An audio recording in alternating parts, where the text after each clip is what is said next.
Welcome to this episode of Our Quest. This is Dimple Mehta, and today we would talk about how to raise kids without punishment. Joining us today for this wonderful discussion is Luz Maria Villagras Surco, who is the founder and CEO of Positive Living UAE, a Peruvian entrepreneur, coach, family therapist, and couple therapist. If you haven't already, please do subscribe to the show so that you don't have to miss on any episode. I am always grateful to you for taking out the time to listen to these podcasts, and I hope this episode further contributes towards your growth. If you like the episode, give us a quick rating or review on Apple Podcasts. That helps the episode to organically reach more people who might find it useful and beneficial. Welcome to the show, Luz.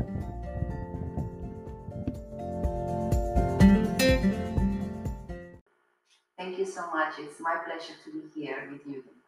Thank you. So without wasting any time, let's dive straight into the first question that I have for you. How do we understand the impact that punishment can have on our kids? Yeah, that's a very interesting question because we live in a society that have never learned about parenting.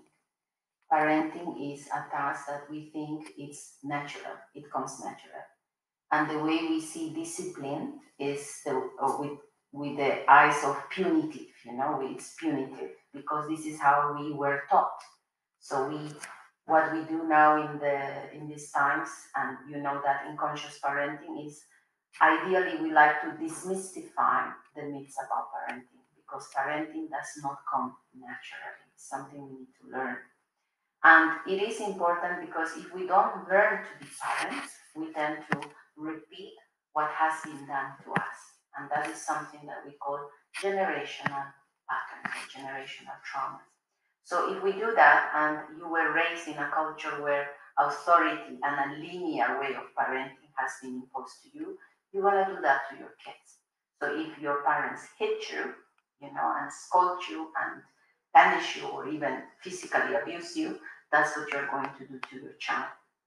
Now, the thing is, in psychology, we understand that children does not learn when they are in a state of fear, right? When they are scared, because that's what you feel. If I ask any parent listening to this podcast to remember when their parents, if they were physically abused, how do they feel? Most probably the answer will be, well, I know I did something wrong and that's why my mother hit me, but I was very scared. I was angry that my mom hit me, right? So there is no lesson to be taught in this state of emotion, in fear, in anger, and feeling neglected and not seen for what you feel. So conscious parenting teaches you to have a different approach when you want your children to listen to you if they are misbehaving. Step number one is to validate the emotion of the child. So what the child is doing has the behavior that the child is acting out. Beneath that, there is a need. There is a need that they want to fulfill. So my first advice would be ask, why are you doing this, right? Why are you feeling? Why did you do that? So understand the need, the behavior. So we focus not on the behavior, but we focus on the feeling. Why? And I can assure you there is a need behind that. And so you understand the child, you validate the child, and that is when we come as parents to guide the child. We explain, look, this is what you have. If you wanted this, you can ask me. And I will understand that if you communicate your need. And so then the child will learn like that, communicating in a state where they are calm, they're listening to mom or dad, and then they can learn something. Punishment does not teach you anything. Scolding, neglecting, abusing physically a child is only teaching the child my feelings does not matter. It doesn't matter. It's only my behavior that matters to my mom. And then, of course, we teach them the child to, manipulate and then lie, for example. And this is something that I always explain to my clients. A child doesn't lie. We teach the child to lie. Adults. When we constantly put rules and punishments, and so the child to be able to have what they want, truly what they want to do, they need to lie. So that's when we start teaching indirectly lying. So punishment, I would say, at least in conscious parenting, we see that that's not the right approach because the brain does not learn in a state of fear, anger, and sadness. The brain will only learn when they are calm, when they feel love, understood, wouldn't you? Everybody will learn in that state. Most definitely. Yeah. Great. And I think that's where the disconnect starts. Absolutely. That's when your child start to evolve or adapt his personality and understand that, okay, my mommy doesn't like me to do this, or my dad doesn't like me to do that. That's when we lose one of the most primordial, I would say, gifts that we have as a human, which is, as per my mentor, Dr. Gabor Mate, and I want to give the credit of this explanation to him. Dr. Gabor Mate is a psychotherapist, and he said that there are two primary needs that any human being has. One is attachment. Yes, we have to be attached to a guardian, because when we are little children, we need to learn from somebody, right? To the rules of this world and how we want to survive. So we need love, we need to feel loved, supported, nourished by a guardian. We call that attachment. We have the drive of attachment. That's how the human brain is wired, to connection, to attachment. That's one need. But as essential as attachment, there is another very important need, which is authenticity. Yeah? And so authenticity is this uniqueness that each and everyone we have. And it comes from many things: biology, genetic. We look like mom, we look like dad, and we even sometimes behave or maybe sleep in certain ways like mom, like dad. That is genetic. But there are other factors as well in our uniqueness, and is that divinity, that essence that we, each and everyone has. And we are different. And at times when we are raised in cultures or parents that don't know or don't understand that authenticity, unconsciously, I don't think any parent don't love their child. I'm sure everybody, or at least the majority of the parents, are loving parents, but unconsciously, because there are triggers in them and there is a lot of unresolved trauma within themselves that causes irrational fears, irrational projections. And that's when these irrational fears, irrational projections are transferred to the children. So I don't want you to spend too much time in the iPad, or I don't want you to do so much of this. Why are you not reading? If you don't read, you're not going to succeed. These kind of labels start to arise in themselves, transfer to the child, and so they start to, be very punitive and very strict and with rules and regulations to the children. And then the child start to adapt because they want what? Attachment. Definitely. Yeah? So I want to be attached to my mommy, but if I don't do what she says, she doesn't love me. She punishes me. She neglects me. So the child that maybe was meant to be an artist, that maybe was meant to be an athlete, start to see that, for example, in certain cultures, that they see more value on education, on learning coding or reading or math, and maybe the child is an artistic guy, right, or an artistic girl, and so they start to evolve because they know if they are who they are, they might not be accepted. So they try to be complacent, over empathetic with the parents in an exchange of validation, of love, and that's when the authenticity starts to. So when you talk about these parents who are so loving towards their kids, yet in their unconsciousness end up labeling or punishing their kids, can you share some ways in which these parents can correct their kids without punishments? Because most often we don't know the other way. Yeah, true. That's a very interesting question. It's beautiful as well. So I will always start by saying, have compassion. First of all, as a parent, have compassion to yourself that you have not learned in any other way, right? You did not understand the proper discipline in any other way. And I want to deconstruct this very word of discipline, right? Discipline comes from a Latin word of disciple, right? So discipline comes from disciples, all these people that follow some leader, right? A role model. And in religion, let's say in Islam, Prophet Muhammad, or in Christianity, Jesus, or Buddha, who was a very wise person. So Discipline comes from the people that follow these role models, these leaders, because there was something really amazing about them. Beautiful. Right? So, what we try to preach or encourage in conscious parenting is to be that leader as a parent and know that discipline can be easier and more loving and compassionate if you become the person that you want your children to follow. And perhaps in this way, for example, you want to let your children spend more time reading. Yes, be the reader.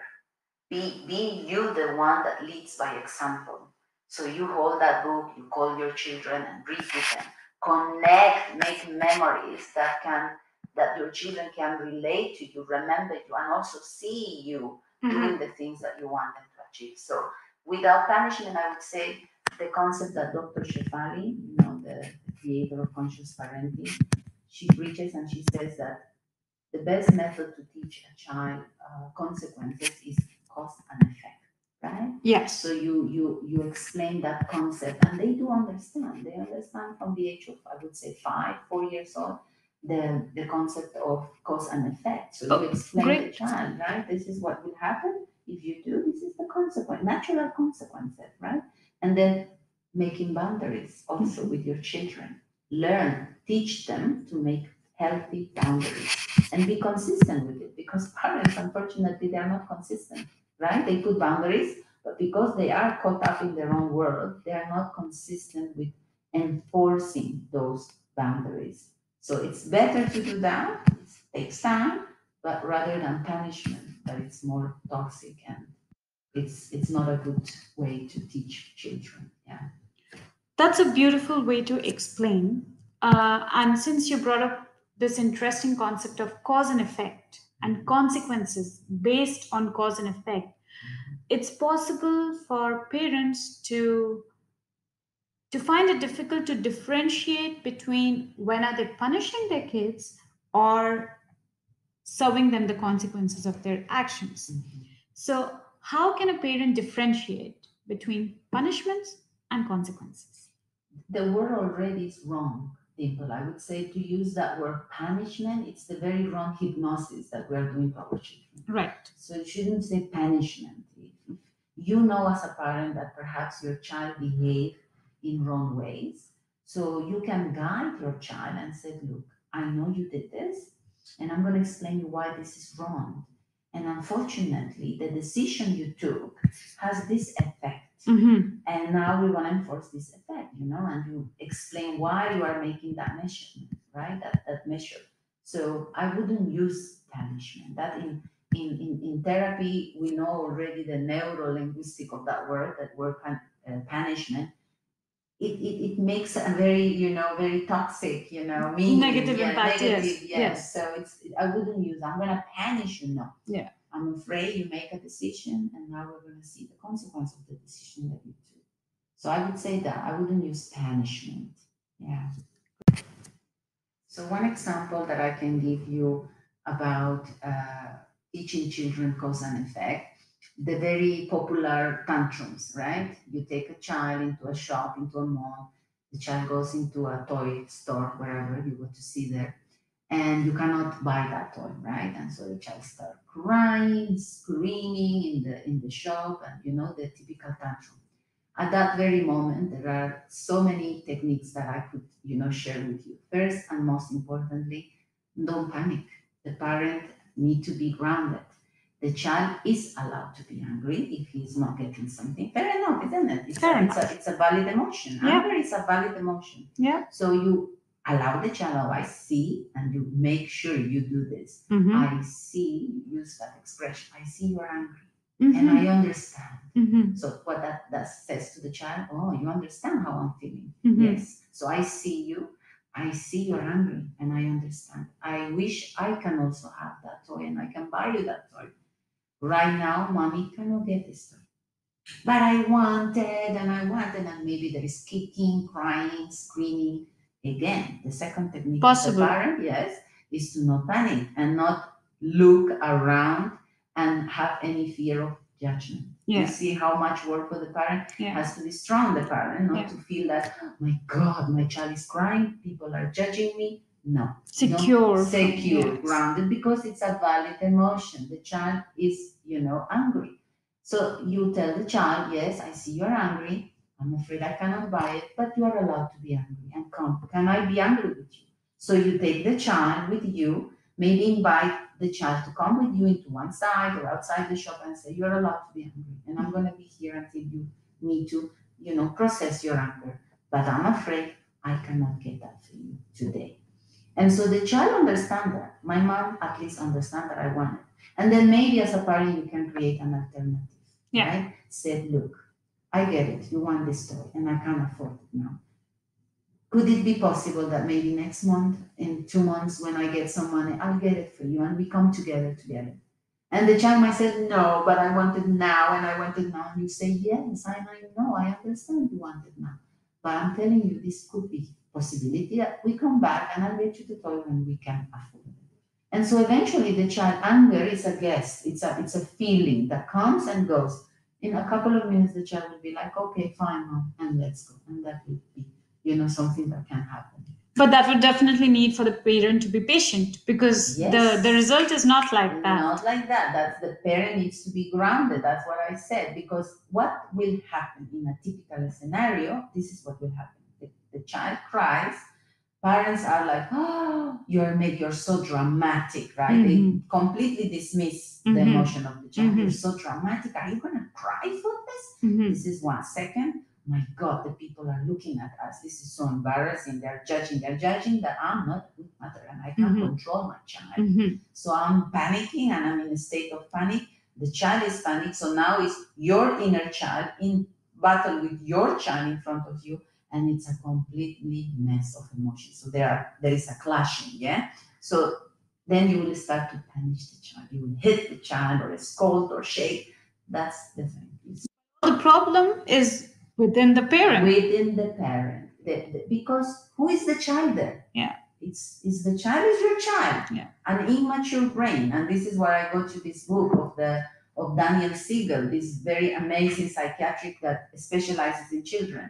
See, Daniel Siegel, who is a pioneer in psychology, understands the brain of the child and created this book called The Whole Brain Child, which is the integration between the right hemisphere of the brain, which is the emotional, and the left side of the brain, which is the analytical, logical, verbal. But guess what? Nobody taught us as parents that when a child is below 7 or 8, they are full of emotions. They are all emotion. So they will understand you if you understand their emotions.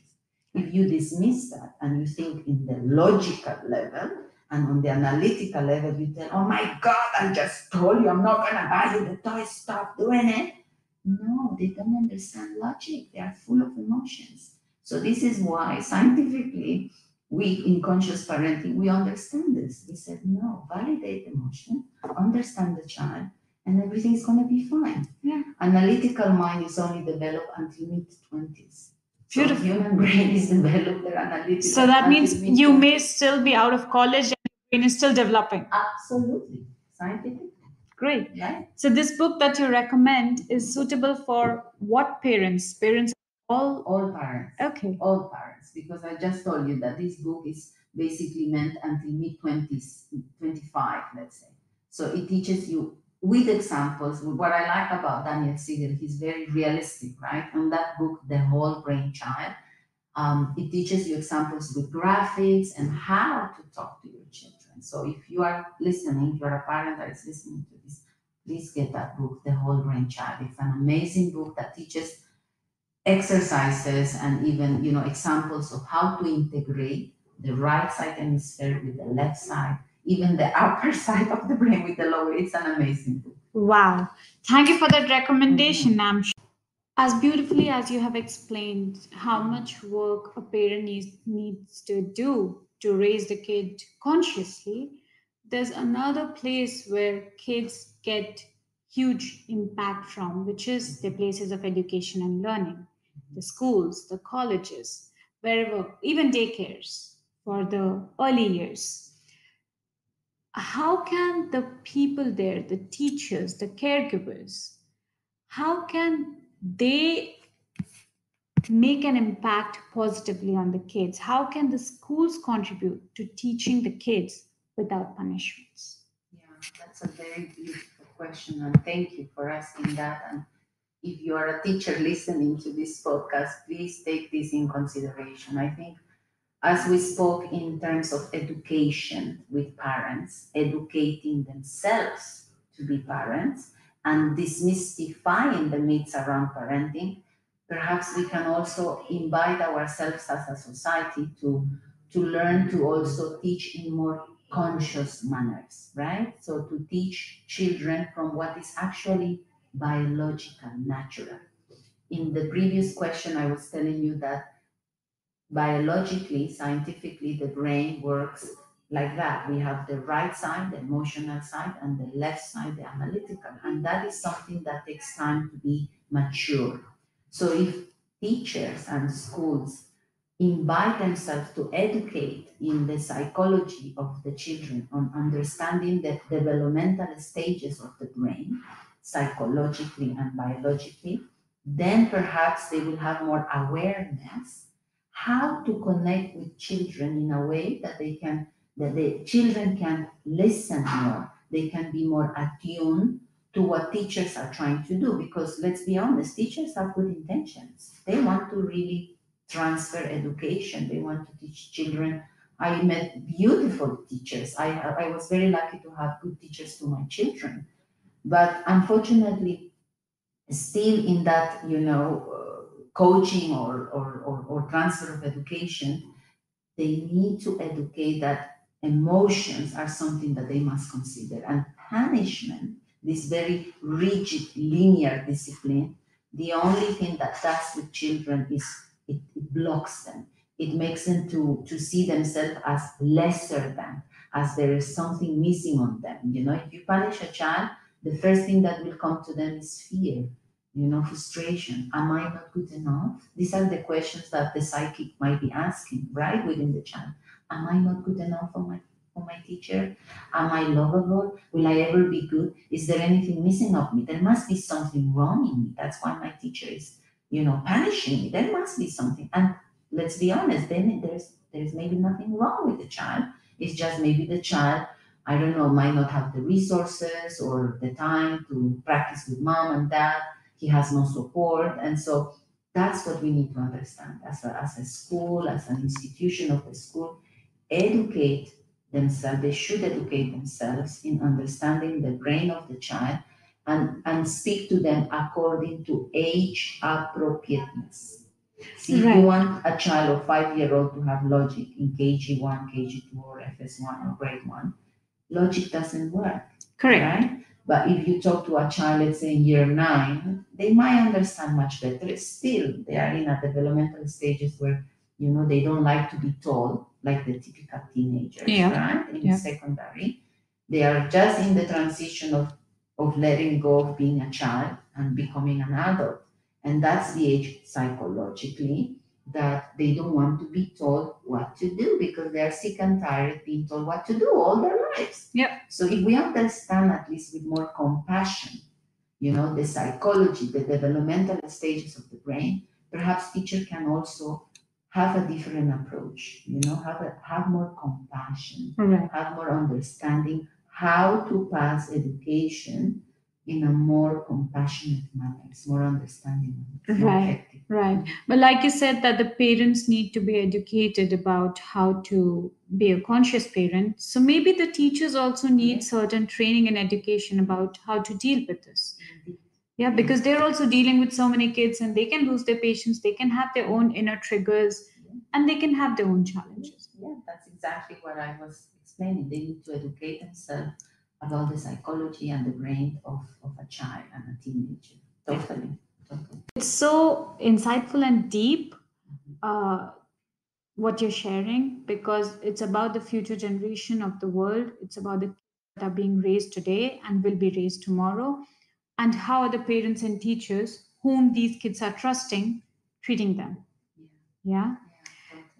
How can it impact kids positively or differently when we are successfully able to raise them without punishments? Yeah.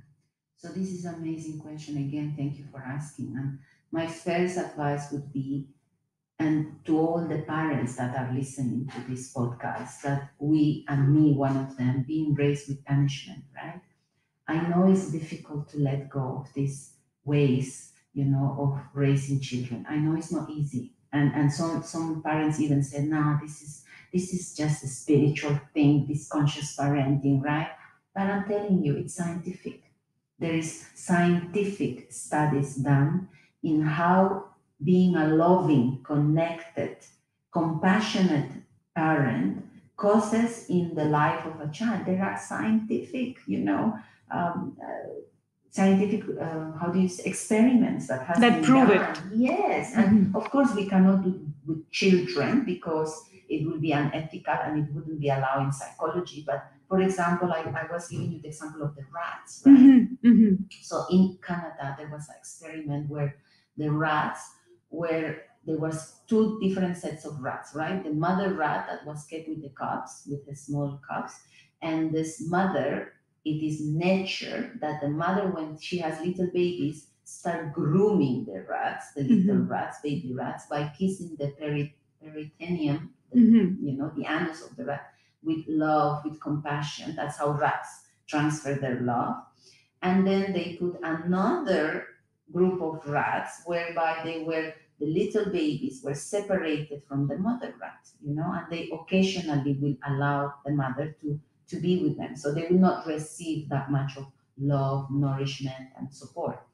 And so, what was the result of this experiment is to see how attachment, connection is so important, because these rats, that the baby rats that were loved and nourished by mom, when they were put in mazes, yes, in a stressful situation, these rats would perform better. They will reach to the destination of the maze where we'll get the reward. So to call achievers. Yes, there you go. So they would not only achieve a survival mechanism, Survivors, survival. Yes. So they would get food and water at the end of the maze.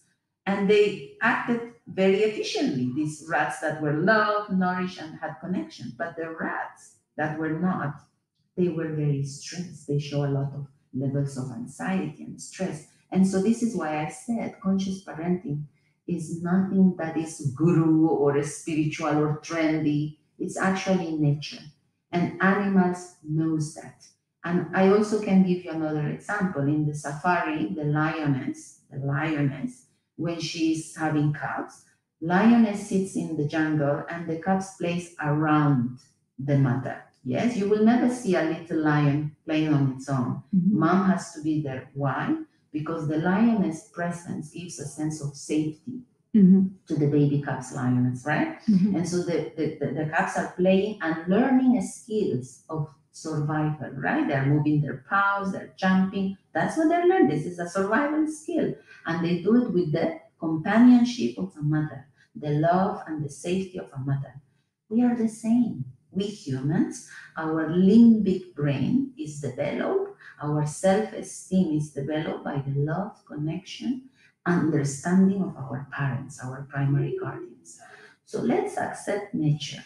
Let's stop believing on the myths of parenting, that we must raise happy children, that parenting comes natural, that we must control our children, and that we must only love our children and love is sufficient. These are all myths. And based on ideas of perfectionism, I believe. Yes, based in ideas of society, cultural beliefs, generational traumas. Now we have not only developed in technology so much, but also in psychology and in understanding how the mind works. And it's still a very big field that we still need to explore more. But since we are learning, let's use this knowledge.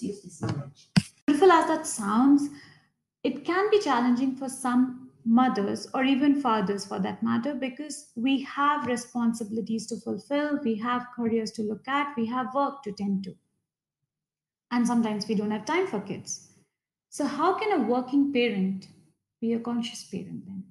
Yeah, that's a very, very nice question.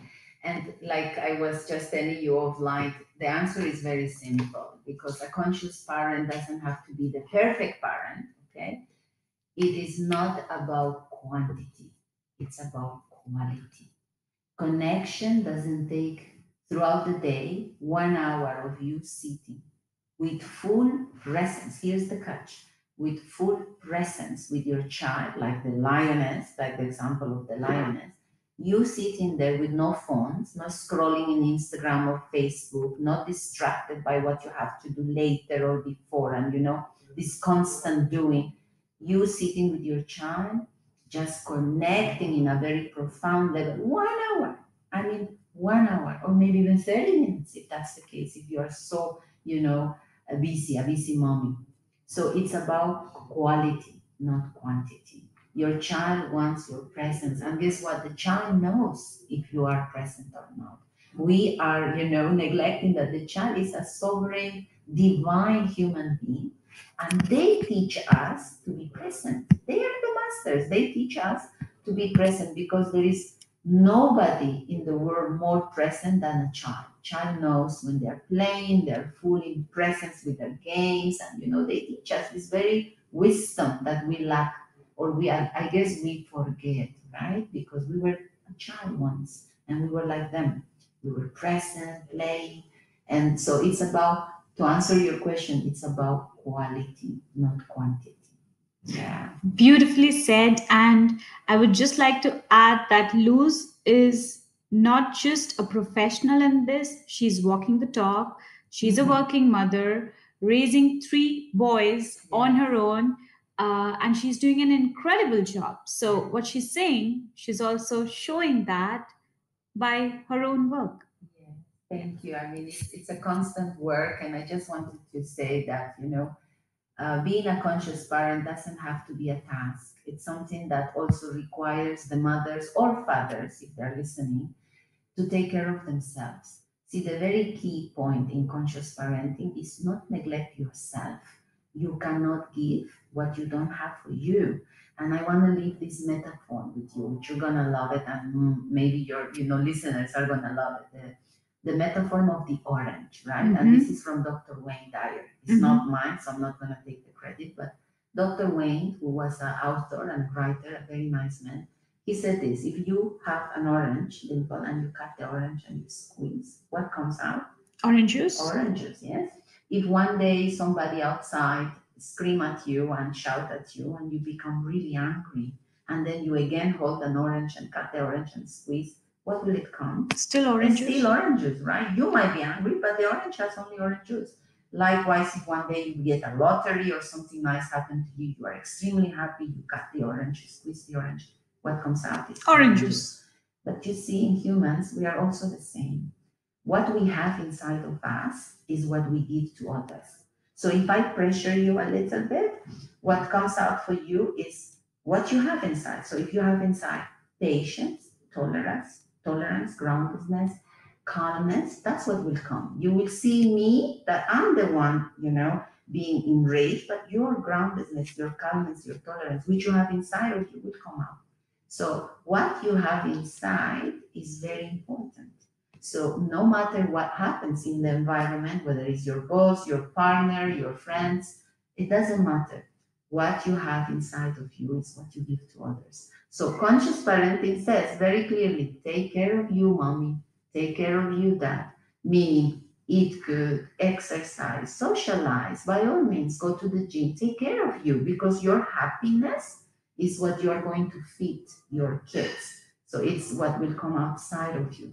So self-care is key when it comes to conscious parenting. So, yeah. Beautifully explained, Luz, and I loved having you here. And you have shared nuggets of gold in such a short time.